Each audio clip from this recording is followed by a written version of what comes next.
In the student handbook, the dress code requirements are outlined, stating everything that is not acceptable. If the requirements are not met, you can be referred to the administration to correct the problem. One of the most conflicting requirements is short skirt and dress length. The clothing must reach at least mid-thigh. We took our questions right to the principal, Dr. Martinez. Explain the ways that the dress code could limit students' personal freedom. The ways that the dress code could limit Yeah. the student freedom? Well, I suppose if a student wanted to wear anything at all to school, and the rules say, no, you can't wear t-shirts that have alcohol, like advertisements on them, or that kind of thing, then in essence it would limit their freedom. The question probably becomes a little bit more about whether that's a reasonable restriction, that kind of a thing. But I think that that's that kind of thing. If a person feels that they have the right or wants to wear whatever they want, is that appropriate in the school setting?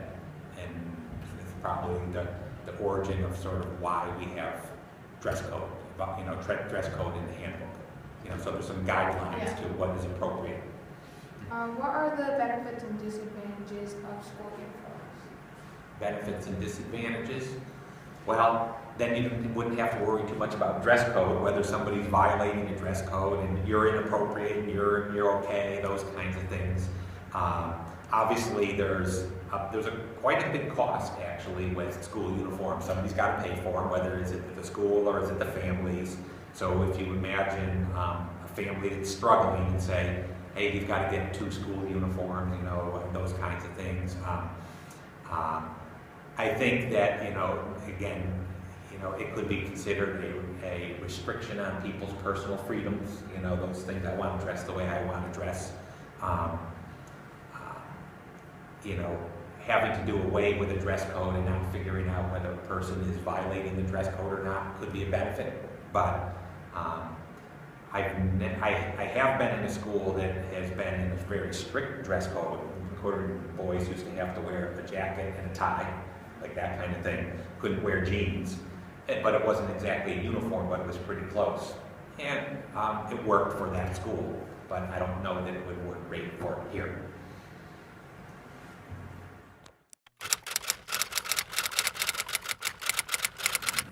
Okay, what are the positive and negatives of having surveillance cameras in schools? Well, I think that the positives are that, there could be a couple of positives. One could be that if a person, a student or an adult, knows that there's cameras and that there's people who can monitor the cameras, that they would not be likely to do something. Say they wanted to do graffiti or something like that, and they saw a camera right there, probably they wouldn't be doing that. So they can be a deterrent. They also can be help you to do some fact finding on what happened in the situation. So if something, say a burglar broke in through a door, was coming down the hallway and the camera was there to catch it, you might be able to catch somebody who came in and wasn't supposed to be in the school building. So those are a couple of things. I'm not sure if I answered the whole question yet. What are the negatives? And what are the negatives? I don't see too many negatives. I think that they, you brought up a question about rights and things like that in the previous question about some people think that because they're being watched by a camera, that it's somehow taking away their rights. And I don't know if that's really a good or a valid argument. Maybe it's a valid argument, but if people abide by the rules and do what they're supposed to do, it wouldn't be taking away freedom. Yeah. So. Those are good points. Mhm.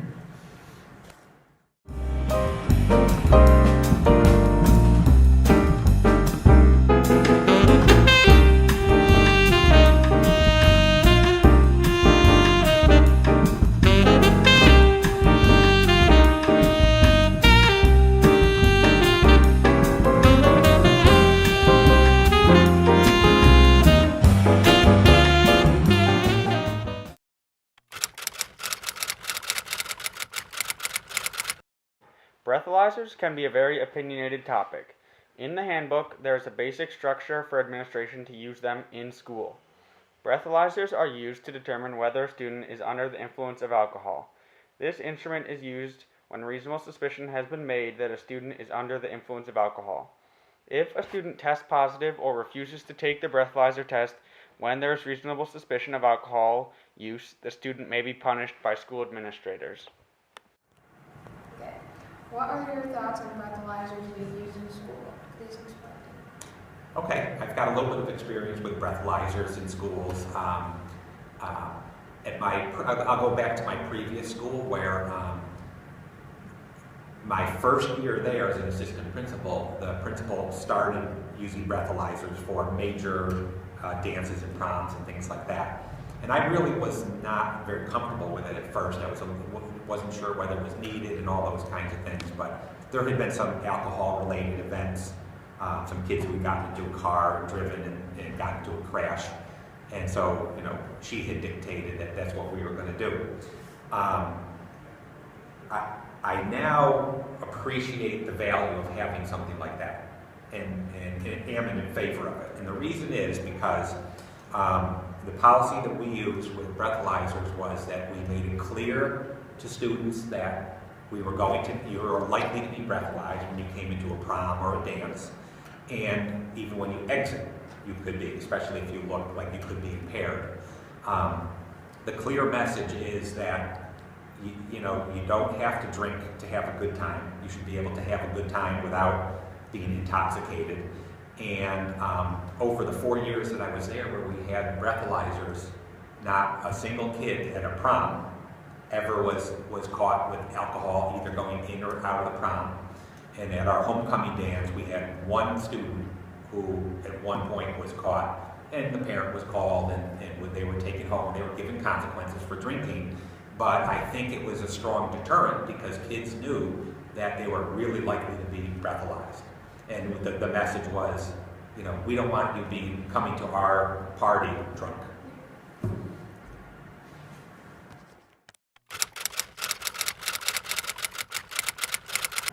What are some of the potential problems by allowing students to leave school grounds during food blocks?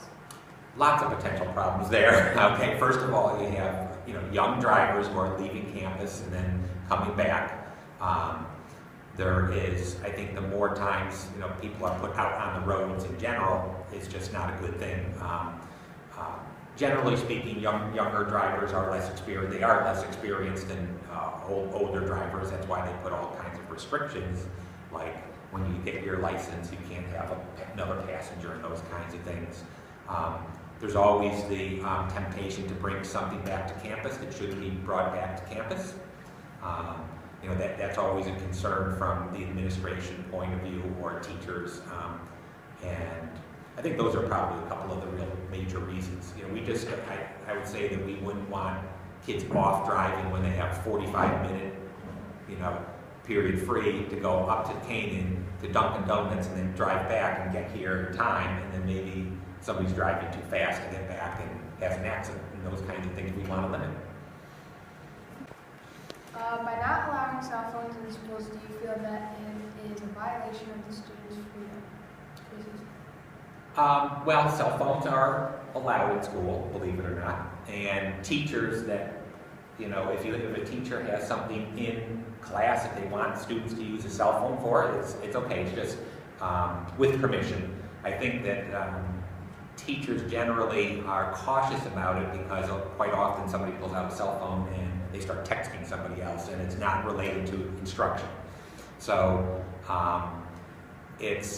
we've never had a problem with students. We see students walking down the hall, or if they need to call somebody with a cell phone, they step into the office or somewhere and make a call. We think it's I think it's the change of the times. And when I was in school where, we didn't even have cell phones, let alone, but that idea where, they were not allowed, and now they have sort of limited use, but we want to be cautious about it in the classroom if it's not related to instructional purposes. But it's okay for kids to have it. We expect that almost every kid has a cell phone, and they can contact mom or dad and those kinds of things in a nice, in a quick way. Problems regarding personal freedoms will always exist in schools worldwide.